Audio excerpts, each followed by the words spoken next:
কোটা সংস্কার আন্দোলনে বিএনপি জামাতের স্বরূপ উন্মোচিত হয়েছে বলে মন্তব্য করেন ওবায়দুল কাদের। তিনি বলেন, সমগ্র ছাত্র সমাজকে সরকারের বিরুদ্ধে দাঁড় করানোর অপচেষ্টা চালাচ্ছে তারা।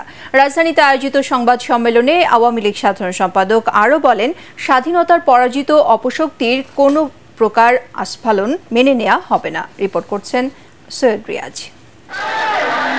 কোটা সংস্কার আন্দোলনকারী ছাত্রদের রাজাকারপন্থী স্লোগানের পর আনুষ্ঠানিক প্রতিক্রিয়া জানাতে ধানমন্ডিতে দলীয় সভাপতির রাজনৈতিক কার্যালয়ে আয়োজিত ব্রিফিংয়ে আওয়ামী লীগ সাধারণ সম্পাদক বলেন, বিশ্ববিদ্যালয়ের শিক্ষার্থীরা তাদের দাবি জানাতে গিয়ে বিএনপি জামাতের উস্কানিতে সরকার বিরোধী আন্দোলনের সাথে যুক্ত হয়েছে।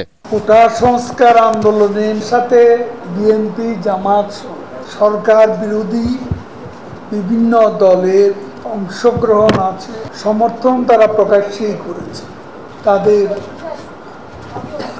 মুক্তিযুদ্ধ বিরোধী স্লোগানে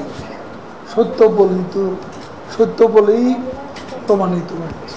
ক্যাম্পাসে আত্মস্বীকৃত রাজাকারদের বিষয়ে ছাত্রলীগ ব্যবস্থা নেবে জানিয়ে ওবায়দুল কাদের বলেন, কোটা সংস্কার আন্দোলনকারী শিক্ষার্থীদের স্লোগান স্বাধীন দেশের মৌলিক চেতনার সাথে ধৃষ্টতার শামিল। এই আত্মস্বীকৃত রাজাকার যারা নিজেদের অদ্যত্বপূর্ণ মানসিকতার প্রকাশ ঘটিয়েছে গত রাতে, তার জবাব ছাত্রলীগ।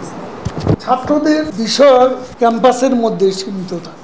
আমরা দেখি রাজনৈতিকভাবে কারা প্রকাশ্যে আসে, তখন দেখা যাবে আমরাও মোকাবিলা করতে প্রস্তুত।